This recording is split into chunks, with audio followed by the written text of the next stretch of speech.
Whenever I need to pick me up, a cackle, or just a little something to take the edge off, I turn to The Simpsons. That definitely can't be said for everyone, though. Some episodes spark debate, others age like milk. There are those that are just frickin' plain. Borderline unhealthy obsession aside, I zeroed in on moments that ruined friendships, ended dinner parties, and made entire countries gasp. Ay caramba. And things kick off down under with Bart versus Australia, which should have been called the Simpsons Writers' Room versus Australia, because crikey, the things go south. That was terrible. What the hell is the Southern Hemisphere? Haven't you ever looked at your globe? The southern hemisphere is made up of everything below the equator. This line. Bart and Lisa are racing bathroom products, and naturally Lisa wins. Bart, ever the sore loser, blames it on the water draining the wrong way, though. Enter Professor Leese, who schools both me and Bart. In the northern hemisphere, water always drains counterclockwise. It's called the Coriolis effect. The what now? I guess you learn something new every day. Bart doesn't buy it, flushing every toilet in the house to see, oh, in this economy? Bart's determined to prove Lisa wrong and make his parents poor. He makes some calls to the South Pole, South America, until he eventually connects with Tobias, an Australian boy whose Australian accent's a little off. Kind of like mine. Calling collect, Bart pretends to be some International Drains Commission expert when Toby confirms that they drain clockwise. Bart asks the poor kid to check the neighbors, and Toby hops on his bike, and get this. Return from the Kulamagary's place. They're draining clockwise too. I don't care about that anymore. That's right, the dude's away for like hours, leaving that line open. Need I repeat it? Yes, I need. Say it with me now, guys. In this economy. 3 weeks later, an astronomical phone bill arrives. Luckily for Bart, Homer gets the bill, and my dude's not the fastest dingo in Queensland. Sorry, Australia. So he's off the hook. Unlike Tobias, whose dad's freaking out over their $900 bill, which equates to roughly $1,800 today. The dad's angry calls are answered by a very rude Bart, leading to this escalation. You owe me $900, mate. You owe me $900. Which leads to then this escalation. You picked the wrong guy to tangle with here, mate. I don't think so. You're all the way in Australia. Which, you guessed it, leads to this escalation. That's it. I'm gonna report this to me member of parliament. And just like that, Bart finds himself in a huge heap of kangaroo doo-doo. The Australian government indicts him for fraud via snail mail. These letters pile up in his wastebasket until Lisa finds them, telling him he needs to tell their parents. Eventually, Marge gets hold of the U.S. State Department, and to make this already awful situation even worse, the agent says this little flub will weaken the already delicate relationship between the U.S. and Australia. Finally, he comes up with this hardcore solution. We'd like to imprison Bart for 5 years. That's tough but fair. Sure, sounds reasonable. Bart's lucky that dude's not talking to my parents. Marge, the voice of reason, finds out Bart just needs to go to Australia and apologize. So the Simpsons are off to the continent. When they arrive, the family encounters kangaroos everywhere, lewd official signage, and this. Watch your camera. I needed that so much. Later, Bart apologizes to the Australian Parliament, who demand a traditional booting. You know, a boot to the bum. When Homer sees this ginormous boot, he's appalled. The U.S. agent warns him to zip it, as it's a proud Australian tradition, but chaos ensues, and Homer being Homer, Homer's hard. Stay back, or I'll boot your Prime Minister! That can't be good for international relations. So Bart and Homer escape to the U.S. Embassy, narrowly avoiding capture. After a heated phone call, they reach an agreement. Bart will take one regular-sized boot to the butt through the gate. Everyone gathers around both sides of the fence for Bart's corporal punishment. The Prime Minister shines his shoes and takes a run up to the position when... This obviously bums everyone out, but alas, the family now escapes in a helicopter as an angry mob chucks Foster's cans at them. Some saw the episode as harmless satire, others called it a giant slap in the face to an entire continent, and honestly, the producers admitting that they took liberties and made up a lot of cultural gags did not precisely help. Speaking of liberty, next up is the City of New York versus Homer Simpson, where we learned that the show doesn't need a passport to offend entire populations. I don't want to go to New York City. New York is a hellhole. And we're off!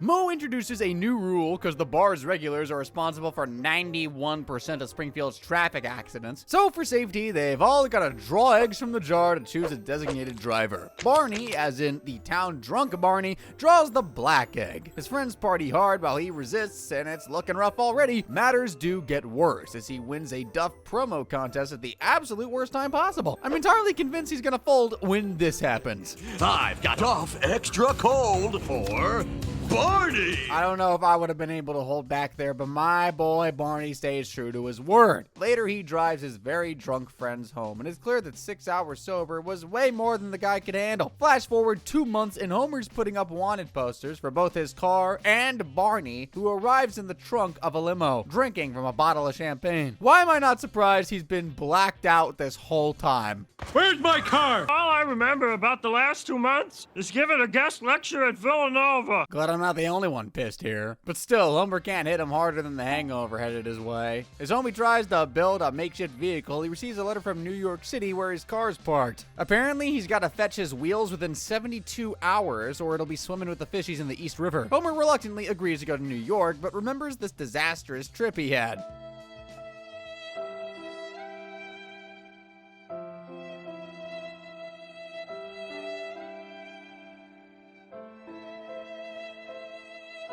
Yeah, that would also leave me with a lifelong grudge against any city, really. However, Lisa says that the bus station offers super cheap trips to the city, as noted in this handy-dandy magazine. We could all go with the bus company's special Super Sitter Fare. Super Sitter Fare? It's crazy how that magazine cover dang near broke the internet. If you know, you know. Finally, the family arrives in the city. Homer heads to the World Trade Center to fetch his car, now booted and full of parking tickets. In true Homer J. Simpson form, he tries to remove said boot with his mouth. When someone tells him to call the city council, he ends up having to wait for a parking officer. Starved and parched, Homie spots a vendor within the car's radius and eats and drinks a lot of crab juice. Soon he's bursting, and finding a bathroom ain't easy. He finally gets to the observation deck of the South Tower, only to observe the parking officer he's been waiting for. Can you find a more perfect dull moment than this? Frustrated about his $250 pee, Homer puts his foot on the gas, boot be damned. This obviously wrecks his car, but at least he's moving.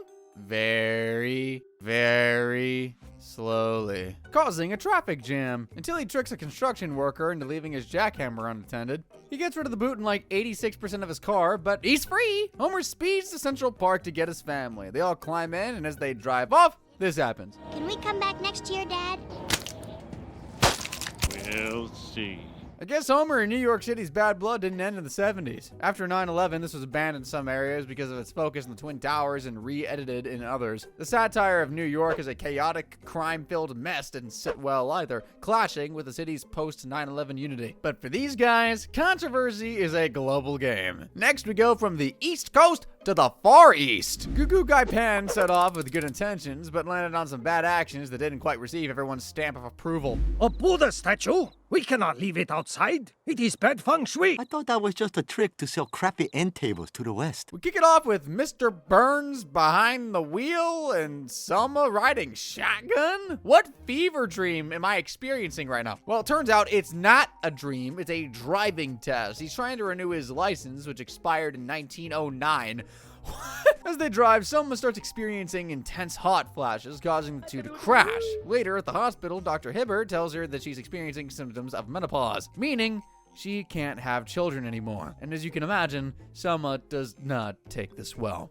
I'll grow old. What about your pet iguana? All he can do is eat me. Hey, let's not sleep on Jub Jub. He might be the Florence Nightingale of iguanas. Shout out to the nurses who got that joke, by the way. Selma continues to brood before Patty finally suggests that she adopt. Next, the whole family is outside Springfield Orphanage as Selma beams at her new baby, promising to trade her smokes for chewing tobacco. It's a start. I'm sad to see your joy short-lived, though, when the baby's parents, resident rednecks Cletus and Brandine, show up. Seems they had a little miscommunication. I misheard my wife. She's tired of having rabies. Look, I doubt rabies is great for getting your point across. Lisa tells her Aunt China's got thousands of baby girls who need adoption, but when Selma applies, she's informed only married couples can adopt from China. Also, her husband must travel with her to fetch the baby. So, in a panic, my girl Selma does the most insane thing she could ever do and puts Homer's name down on the application.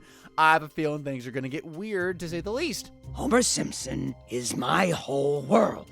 I just felt a chill go through my soul. That makes two of us, homie. Everyone knows why they're all flying to China, besides Homer, who thinks Selma's just being insanely generous. Nervous, Selma asks Marge when they should tell him the truth, and she decides when the drugs kick in. They must have given him Burning Man doses, because my guy's straight up seeing things. Looks like it's showtime. You have to pretend to be my husband. Homer's reluctant until his beloved Marge asks him very nicely, sealing the deal. When they land, they meet Madame Wu, the adoption rep, who informs them the process takes a few days, meaning they've got time to explore China's rich culture. Fun. On the other hand, this also gives the rep time to observe Homer and Selma as a married couple. Not fun. Now let's give them a chance. They're just two people who despise each other. Should be fine. Unlike Homer, who gets his rocks kicked in by Shaolin monks while sightseeing, then this happens. Look at him sleeping. He's like a little angel that killed 50 million people. Yes, you are. Unlike some people, I'm just keeping my mouth shut. So Bart and Lisa head to the Great Wall where Mongolians attempt to jump over before everyone watches the play, which must have inspired Homer's inner performer, because the next day when Madame Wu asks him what he does for a living, my dude has this not-so-bright idea. These guys don't know me. I can be whatever I want. I'm a Chinese acrobat. Not to fat shame, but homie doesn't even look like an American acrobat. I'm stunned when they get the green light to fly home with the baby, but remember Homer, that famous Chinese acrobat? Well, he's at a local show when the lead acrobat suffers a bullet-related death after making the mistake of speaking freely. Disappointed, the audience will riot unless Homer saves the day with his acrobatic skills. For a second, I thought he was killing it.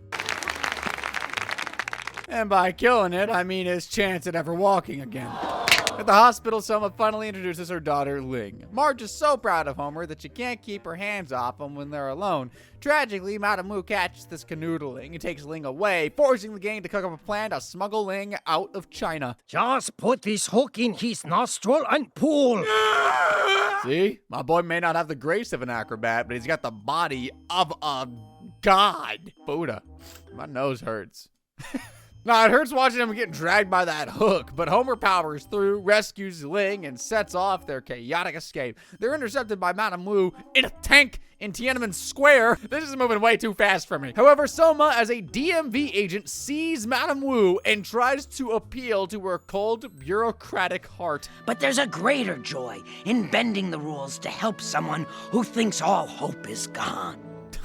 It's beautiful, man. Makes me want to go fill out a form. Madame Wu shares that she too was raised by a single mom and lets them go. They tackled adoption and politics with classic Simpsons satire, blending cultural stereotypes with jabs at Chinese bureaucracy. Toss in a Tiananmen Square gag and cue debates about where humor should draw the line. Okay, next up we cross the line without crossing the border. Letting a linguistic lunatic loose in Cape Fear scared the frick out of people in 1993. The internet was yet to drive us all absolutely bonkers, brain rot, and texting hadn't been invented yet. Anywho, Bart and Lisa are watching TV and... That is some outfit. It makes you look like a homosexual. Yep, that type of gag 10 seconds in. Finally, Marge comes in with mail, a letter for Lisa, and a series of harrowing death threats for Bart, written in blood. That's cute. Bart's visibly frazzle-dazzled as the threats just keep rolling on in, and the family's worried too, wondering who would want to harm Bart like this. Okay, besides Homer, who wrote one threat? He sends Bart spiraling when he says, It's probably the person you least suspect. Wow, talk about paranoia-inducing fatherly advice. As a result, Bart spends the following days freaking the frick out, suspicious of everyone around him. Marge goes to Chief Wiggum, who's miraculously less helpful than usual. Turns out the bloody culprit is Sideshow Bob, who's up for parole soon. At his hearing, Wiggum testifies, not helping again. Then Selma, Bob's ex, takes the stand. The toxicity of their coupling must have made cyanide seem healthy. She recalls how Bob tried to kill her on their honeymoon, and naturally, Bob's lawyer asks the court who's thinking of killing her. She's always leaving the toilet seat up. Patty? Does sharing a womb mean nothing? Bob's next. His tattoos that include Die Bart Die are of massive concern, but he cleverly explains it's actually German for the Bart Ignoring all the red flags, the parole board is convinced and off Bob goes into society. Later, the Simpsons go to the movies where they encounter an obnoxious man who turns out to be none other than... You wrote me those letters. Stay away from my son. I guess Bart's finally figured out who's behind all those letters. Gulp. Anyway, dude's legit obsessed with an actual child. I honestly cringed for an entire 37 hours after watching him air quotes prep for their showdown. I timed it. I timed myself for 37 hours. No, I didn't. Chief Wiggum's been called in to not help once again. World record for not helping. Desperate, they hire a no-nonsense private eye who looks promising when he confidently states, "When I'm through, he won't set foot in this town again. I can be very persuasive." Leave town. No. I'll be your friend. No. brother, I trusted you! How could you be less helpful than Wiggum? Bob's driving an ice cream truck, naming everyone he won't kill. Or they go to the FBI, whose witness protection program gives them a fresh start, but only somewhere with an abjectly terrifying name, like New Horror Field, Screamville. Yeah, I told you they were terrifying. Objectively. Yeah, I'm saying abjectively. Look it up. It's a real word. I didn't think it was a real word. They're given a new surname, Thompson. The Thompsons. Yeah, no, that ain't it. That's not it. Homer's not vibing with it either, taking him forever to answer to that name. Eventually, the Thompsons are all set anew. They've got a sweet new convertible. Bart and Homer got sweet new hats. Life's good. Until it isn't.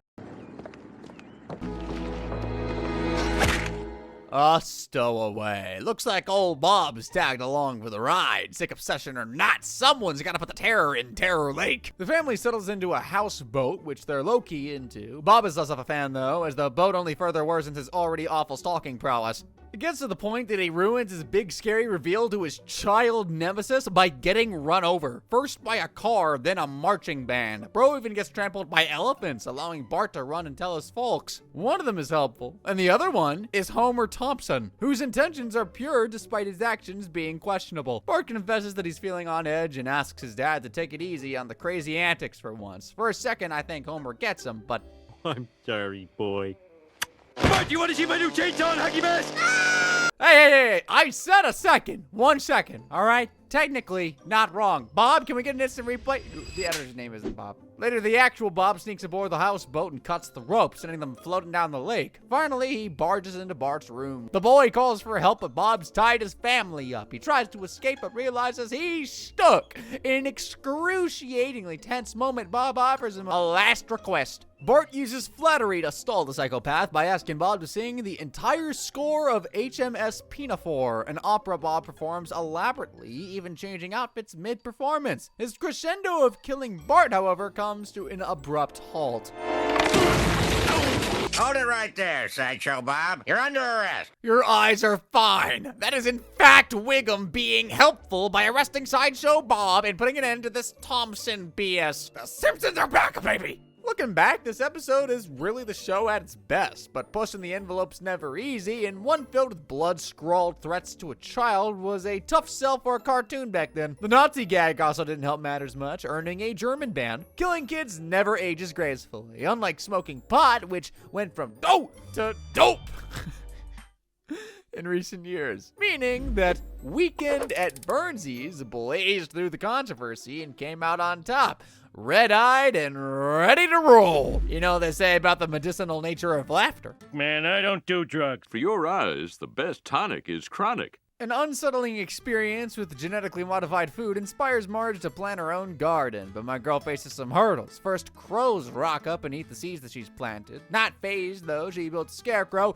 using iconic items from previous episodes. Bart's horse-riding trousers, Lisa's hockey jersey, Grandpa's hat, and even the pumpkin from a few Treehouse of Horror installments. Not gonna lie, this extra Simpson trivia is making my simple brain geek out! Her second problem, the Flanders keep flocking to her scarecrow's frame, giving us this classic gag. Shoo!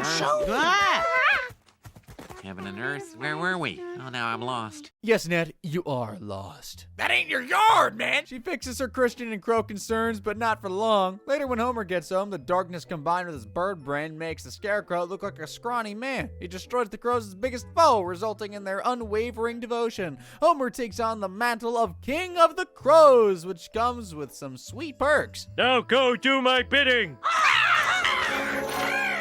Scarecrow Fight Club could work. Cool idea for later. Anywho, I get why Homie enjoyed his reign as Crow King, but then they booted him from Moses and stole Marge's spot in bed. It's lonely at the top. Things escalate when Homer has his crow minions fetch Maggie from the second floor, basically sending a flare to child services. Put her down!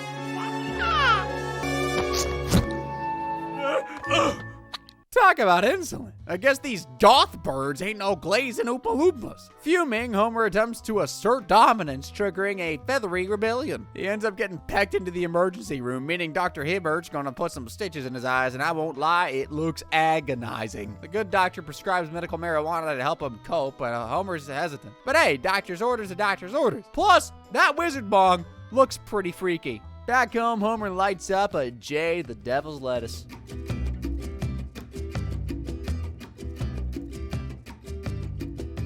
My dude looks like he's training for a Snoop concert. He was making odd calls to Marge and dabbling in the sacred stoner art of that would make a great pipe with Elisa's saxophone, which he's taking a sudden shine to. Cut to the nuclear plant and Burns is not happy. Shocker! He tells Smithers that he needs someone who laughs at all his jokes. Cue in Hi Homer, who finds Burns' old-timer quips hilarious, making Burns promote him to Executive VP. Homer's professional highs aren't doing anything to ease Marge's mind, though. Homie, I don't mean to nag, but what does this have to do with healing your eyes? It's got everything to do with his eyes. His third eye, more precisely, which could be closing again as a marijuana recriminalizing initiative, which Homer signed, will be up for a vote. Homer takes to the stage only to realize that the vote went down yesterday and they lost. Cops are even burning weed outside the town square, and Homer's sad to see it all go up in smoke when Marge steps in. I want you to look at your children and promise them you will never do drugs again. She's kind of giving off narc energy here. Is that just me? Probably. But Homer loves his wife and kids, so he hangs up his lava lamp and heads to Moe's. Meanwhile, Mr. Burns is writing a speech for an important shareholders meeting and needs Hi Homer. But Homie confesses he doesn't find him funny anymore. Duh. Regardless, a concerned Homer preps for the meeting as Marge tries to reassure him in the worst way possible. Picture him naked. Or, with a funny hat on.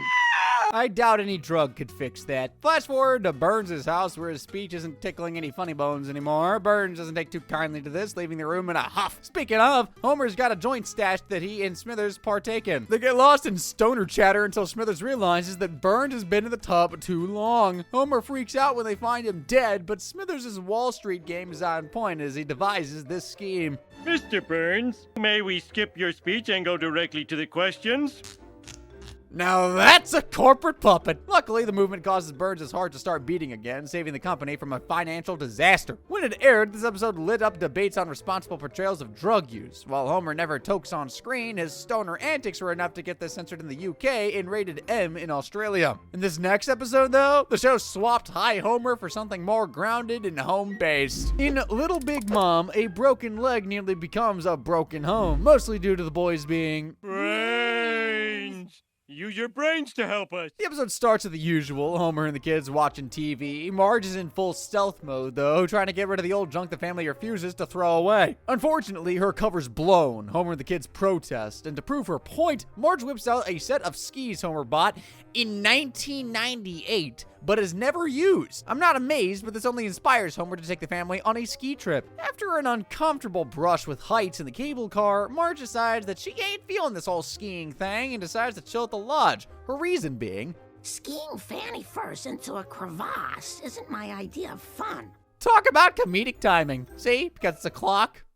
She's taken to the hospital where Dr. Hibbert says that she'll be staying until her cast comes off. Tragically, she doesn't want to miss laundry day or de-meeting Lisa's baloney. Bless her cotton socks. Homie tells her to focus on getting better. They'll be fine. Even Bart has some reassuring words. Don't worry, all the laundry and dirty dishes will be there when you get back. And they say chivalry is dead. With Marge out of the picture, Lisa wants to step in and take charge, assuring her mom that she's got this domestic thing down. But doubt slowly creeps in. And the next morning, when she sees Homie's walking around in his briefs, she realizes that this is gonna suck a lot. Turns out Marge has been dressing him this whole time. Undeterred, she creates a detailed chore plan, which she places in a chore hat so everyone can pick a task at random. This does not go well. Lisa, I'll do the dishes when I pick it out of the chore hat, and it's not a practice. There it is. That was a practice. The sheer nerve of these two. I'm mad for Lisa. I hate watching them take the piss like this, bro. It's like fracking. She even packs them lunch because they don't have hands, apparently. Lisa eventually struggles to maintain order in the house, which is currently giving Saw energy. Mainly because when she finally gets Bart and Homer to do something, they do it poorly, magically making the place even more filthy. Meanwhile, Marge is living her best life, dude, enjoying her bed rest as the doctor gives her acupressure treatments. Poor Lisa's feeling abandoned, calls Marge, asking her when she's coming back. Think you'll be getting out of there soon? I really thought I could handle this, but I think so too. Bye. Oh no, don't tell me Marge has also joined the dark side. Later that night, Lisa's struggling to sleep because the boys are watching TV with the volume very loud. In a moment of desperation, she starts hallucinating the ghost of Lucille Ball, one of TV's most famous trad wives from 60s hit sitcom I Love Lucy. Lucy's been watching all that stuff in that house, and she's also had it, suggesting that Lise get revenge. Lucy's been watching all that stuff in that house, and she's also had it. She needs revenge. She needs a W, so she waits till they fall asleep. Summoning the power of arts and crafts, she uses green paint and oatmeal to carry out her plan. The next morning, Homer and Bart are horrified when they discover... We better check with the doctor. You've got leprosy. Unclean? Have you looked around you recently? Lisa tells them leprosy thrives in unsanitary conditions, so their only chance is to clean up the house. Refusing, they remember that Jesus cured lepers, so they go to the Flanders hoping Ned can help. Terrified by the sight of their leprosy, Ned tries to do the Christian thing and lets them down easy. We're not really set up for lepers. You're shunning us. Homer would never. Meanwhile, it's time for Marge's cast to come off. At the house, Mo calls, asking about Homie's whereabouts, and when Marge suddenly bursts in the door, and she's pretty stoked about its general cleanliness. She asks Lisa where everyone is, and now worried by Mo's call, she reveals her scheme to her mom. They ask Flanders, who tells them he emptied his savings to send them to a leper colony in Hawaii, and I'm not gonna lie, that place is stunning. Someone give me leprosy. I mean, one thing stands out. Can we get a room with a view? Well, you'll have a great view of the whole beach from the electric needle room. Should've just washed the dishes, bro. Marge and Lisa arrive to tell them they don't have leprosy, but Homer and Bart choose to stick to the story. A lovely vacation for the small price of 2 hours of blinding pain. This one sparked backlash for trivializing leprosy, causing Japan to ban it. Marge's hospital stay also drew criticism for reinforcing outdated gender roles, as Homer and Bart's absurd laziness pushed the humor a little too far. Though that's not the only time Japan banned the Simpsons episode. In fact, in 30 Minutes Over Tokyo, the Simpsons go directly to the source. Go home to Jamaica. I've been in Babylon too long. Lisa's reading a magazine called The Wired Mag, and she's stoked to learn about a cyber cafe opening up in Springfield. They head to the Java server, where everyone's experiencing the joy of being online back when the internet was nice. Homer looks like he's crushing it, investing in stonks and all that jazz, when the family's checking accounts takes this critical hit. We've still got $1,200. All right, dorks, download to Papa. An IRL cyber attack. How quaint! Homer tries to make up for the lost vacation funds with crime. His first mark? The Flanders.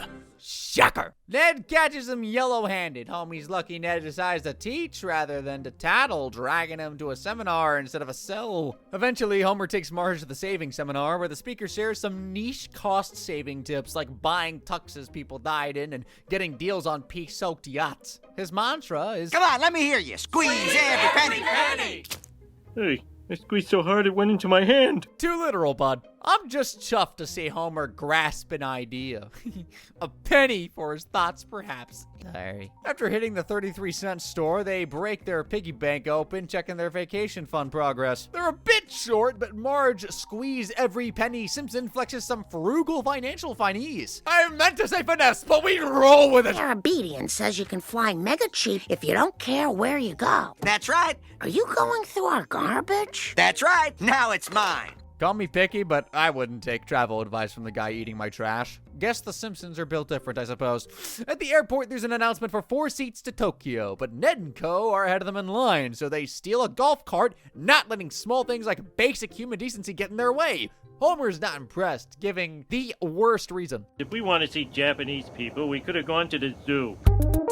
Homer! The guy who washes the elephant is Japanese. Bro's cooking less than a sushi chef. Once settled, Bart switches the hotel TV to a stream of Homer enjoying the high-tech toilet before choosing something less traumatizing, seizure-inducing cartoons. Everyone's got to reference that Pokemon episode, huh? At a restaurant called America Town, their waiter holds his own with some quips about America's education system, and there is a lot to poke fun of there. Hey, who needs ABCs when you got AR-15s? Don't cancel me for that. Don't shoot the messenger, especially not literally. Later, Homer buys a $150 watermelon, which, yeah, I'd do the same. 1 square watermelon, please. Homer, those are $150. It's worth every cent. I stand by my decision. Marge is tired, but Lisa, the OG hipster, apparently wants to do something Japanese. Bart and Homer leg it, ironically ending up in a sumo wrestling match. Then an ill-timed pretzel salting leads to an emperor assault, landing them in jail where they live Lisa's best life. Hey, they even have an itinerary of kabuki plays. Inner peace. In this economy? Homer tries to soothe Lisa's FOMO with some prison origami, delicately transforming their last million-yen note into a crane, a symbol of good luck. This talisman must be broken, because a gust of wind blows this cash bird right away, leaving them stranded. At the U.S. Embassy, the ambassador gives them these encouraging words. How are we going to get home? Try getting a job and earning some money. Because why would a U.S. embassy ever actually help American visitors? Cut to Osaka Fish Concern, where the family guts fish for money. Marge gets a light bulb moment when she sees an ad for a family game show. I feel guilty for underestimating Marge because we flash forward to them on said show, playing for tickets back home. They're given some options. Our categories are, "Ow, that hurts. Why are you doing this to me? Please let me die." When life gives you lemons, pick the least painful sounding Japanese game show category. First round, Homer, the human piñata, blindfolded, his family wails on him with wooden rods. And this must have been catharsis by proxy. Next, some mild severe electrocution as they tie Homie to Tokyo Tower during a lightning storm. The presenter congratulates them for their win, and I think the worst's over until he reveals, "Pick them upside that volcano."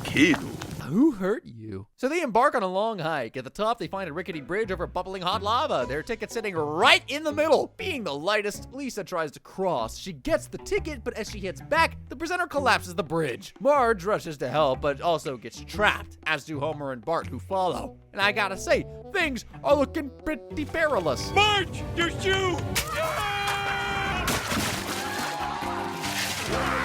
That lava is just orangeade by our sponsor.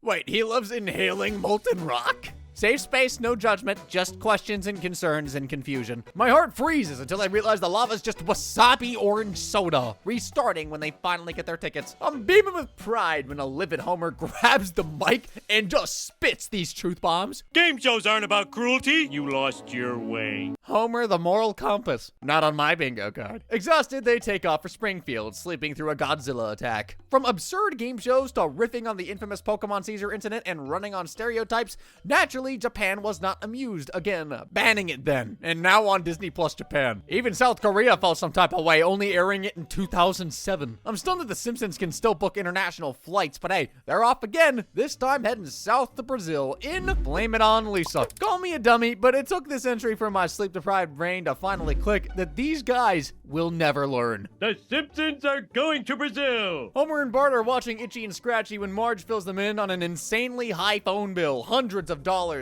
for calls made to Brazil. Homer blames Bart, who's innocent for the first time since ever, and I don't blame him. Wouldn't be Bart's first phone bill incident. Convinced it's just a billing error, Marge takes Homer to the phone company the next day. They meet with Lindsay Nagel, a customer service rep, to plead their case. We are not paying this bill. I'll cut off your service. I'll cut off your ponytail. Yikes, talk about a masterclass on how not to negotiate. Frustrated with having no phone service, Homer tries to get an illegal connection, which results in him getting severely electrocuted. Finding his smoldering body in the bushes makes Marge insist that they just pay the bill. When Lisa learns that it's for calls to Brazil, she comes clean. Why did you do it? I've been sponsoring an orphan boy in Brazil.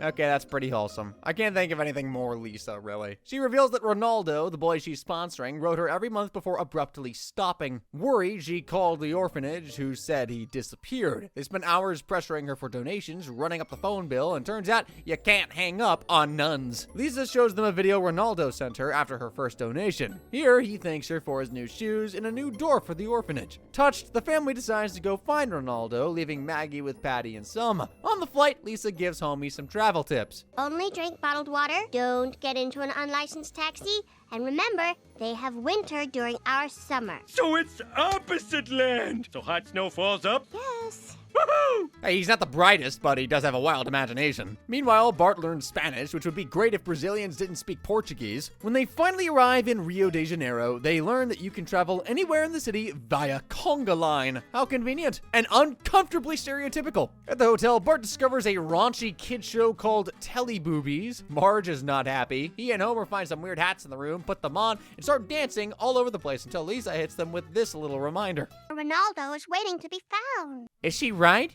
Yes. But is she a party pooper? Also yes. They start their search for Ronaldo at the orphanage, and to get there they walk through the slums with painted rats and bright buildings designed to distract tourists. At the orphanage, one of the nuns tells them that Ronaldo went missing months ago, making Lisa worry about their chances of ever finding him. But she's not one to shy away from a challenge. Later, while they're having dinner at a restaurant, she whips out this plan. Okay, on this map I marked all the places that Ronaldo liked to go. We should be able to search them all. If I ever go missing, I want Lisa to lead the search party. The gang splits up, with Homer and Bart heading to Copacabana Beach, where they're forced to wear Speedos. Let's just say Homer's new look, not a hit with the ladies. Cut to Marge and Lisa, who start their search at a samba school. Odd choice, I'm not surprised when this fails. Meanwhile, Homer and Bart's search isn't going any better either. They get pickpocketed by a group of kids. Undeterred, with one more spot to search, they hail a taxi.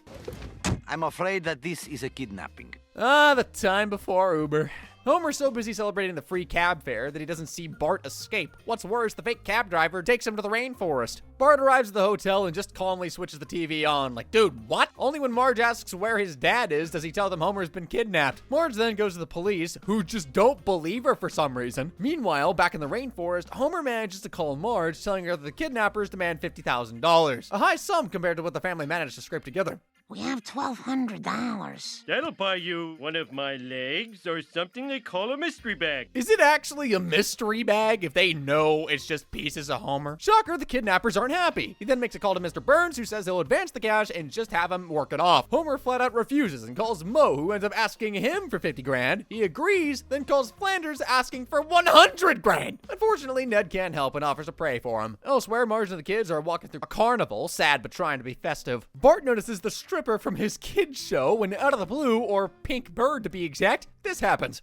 Lisa! Ah! It's me, Ronaldo! No way! Ronald's now a flamingo dancer, having used Lisa's donations to learn dance. He explains he stopped writing because he didn't know which state Springfield's in. You and the rest of the audience, pal. But apparently, being an orphan child star has some ups and downs because this kid is loaded. He offers to pay Homer's ransom, handing them a briefcase of cash before the family takes a cable car to the spot of the exchange. Homer and the kidnappers are on a cable car heading towards them. Saying his goodbyes, Homer shows his captors the scrapbook he made. This is a cigarette butt you burned me with. Nothing brings people together like Stockholm Syndrome. The family hands over the ransom, but when Homer jumps onto the other car, the cable snaps, sending them plummeting. They survive, but Bart's swallowed whole by an anaconda dancing inside the snake as the episode ends. The unflattering portrayal of Rio, complete with painted rats, kidnappings, and hypersexualized kids' TV, had Brazilian tourism officials threatening to sue Fox. James L. Brooks issued an apology, but that didn't stop the episode from being banned in Brazil for years, only making its way back via a delayed DVD release. Next, the show shifts from upsetting one soccer-loving nation to another in the Cartridge family. This one brings the Simpsons home, making Springfield their battleground, and they are armed to the teeth.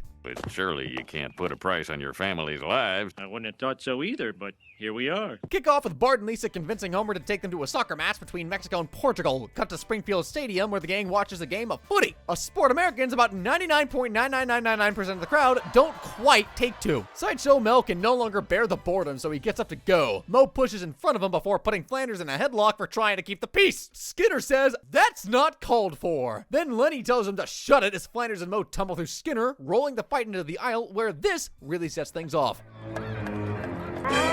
That can't be good. I'll put it lightly and say that things escalated pretty quickly. The whole of Springfield's beating each other senseless, and every car's on fire, no windows safe. The rioting pushes Marge and Homer to hire home security. The rep, who just embodies shadiness, is doing well until he says $500, about $983 today. Homer chucks him out immediately, soothing Marge's concerns about their safety and coming up with this plan. I'd like to buy your deadliest gun, please. Aisle 6. Well, that's not comforting. Neither is the brief 5-day waiting period, which feels like forever to Homie, who gets rewarded rewarded for his patience with some cold, hard steel. Later, he proudly unveils it to Marge, who just fracking hates it. She wants it out of the house, reminding him of that time Maggie shot Burns. Homer says she just needs more education on the matter and takes her to an NRA meeting the following day. Here, Homer gets up and declares, I would like to become a lifetime member of your wonderful organization. Hey, at least she gave it a shot. Marge isn't sold, but can't say no to her homie, agreeing to meet him halfway. Big mistake, though, as he treats his gun less cautiously than a toddler treats his toys. Waving it around like a set of keys, he almost robs the Quickie Mart accidentally, then shoots Elisa's ball off the roof because who needs ladders? Finally, he destroys the family's dinner plates, using them as targets. Marge is sipping spaghetti bologna, inquiring about their whereabouts when Homer whips out his gun, breaking their compromise. Marge is mad, with a capital M, despite Homer's efforts to ease her fears about the gun. No guns at the dinner table. I'll put the safety on.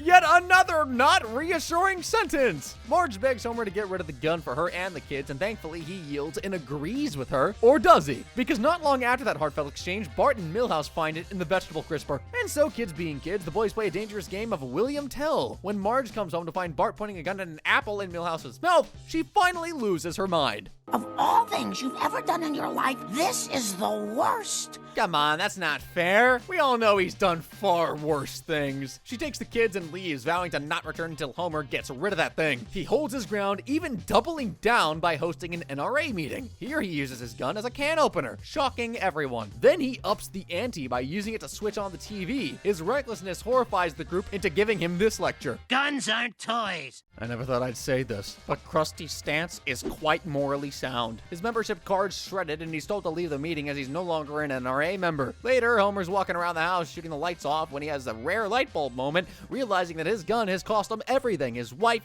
his kids. We got a pool. Can we go swimming, Mom? Not right now, dear. I bet he's got way more than a shot in the dark because his family's not doing so hot either. Their stay at a motel wouldn't look out of place in any horror movie. I can feel how relieved Marge is when she hears Homer's voice as he barges into every room yelling her name. He finally finds their room and pleads with her, begging her to come home. She asks about the gun. He says it's gone. And this time, I believe him. No veggie crisper in sight. However, their checkout gets cut short by none other than Snake Jailbird. All right, everybody, hands up. Give me the cash drawer. Freeze, bad guy! How could you? I trusted you! Snake grabs the gun from Homer while he bickers with Marge, but it's empty. Luckily, the NRA members picked up the motel's silent alarm, and they save the day. Homer confesses to Marge about the gun's stronghold on him because it makes him feel powerful and cool. He gives it to Marge, begging her to throw it away, and with Marge eyeing a reflection of herself holding the gun in the bin lid, the cycle of gun addiction.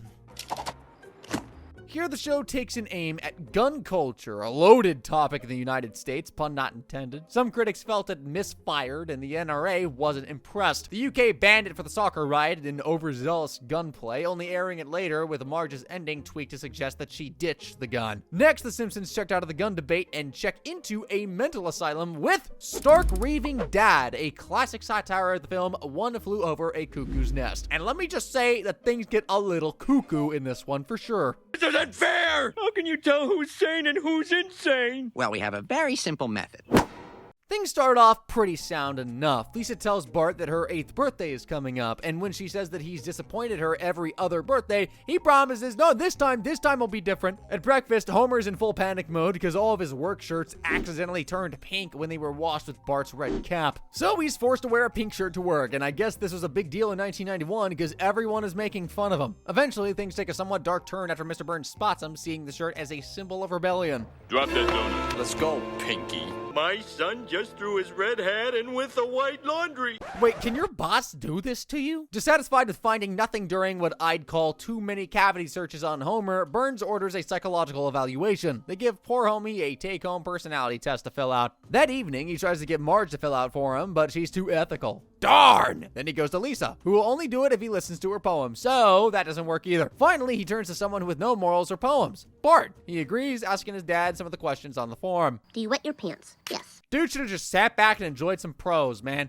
The next day, he finds out he failed the test. Whoa, didn't see that one coming. Homer's taken away for a more formal psychological evaluation, which is going surprisingly smoothly. That is until an ink blot that resembles Bart makes the man absolutely lose it. Not a good look. He's deemed insane and gets committed to a mental health care facility. His new roomie is a big, bald, white dude who claims to be Michael Jackson. Having never heard of Michael Jackson, Homer believes him. So do I. When I close my eyes and listen and stop caring about my life, the two form a quick bond, having this heart-to-heart. You seem like a nice guy. Why'd they put you in here? Because I wear a pink shirt. People thought I was crazy for the way I dressed. Seems the haters don't like it when your drip's different. Later, Michael takes Homer for a tour of the ward, introducing him to everyone there. Homie wants to call home, but is ashamed of calling his family from a mental asylum. Michael offers to make the calls for him. Bart picks up the phone thinking it's a prank call until Michael answers his question correctly. Michael tells him that Homer needs his help. Ecstatic, Bart breaks the news to Marge. Hey, Mom, Dad's in a mental institution. I guess that's one way to share incredibly bad news. Marge frantically searches the phone book for the place her homie's being held. The next day, Marge is at the hospital, desperately trying to convince the psychiatrist that her man's not crazy. Good luck with that. The embrace she and Homer share when they reunite is just too adorable, though. The doctor sends him home, giving him a certificate that declares him not insane.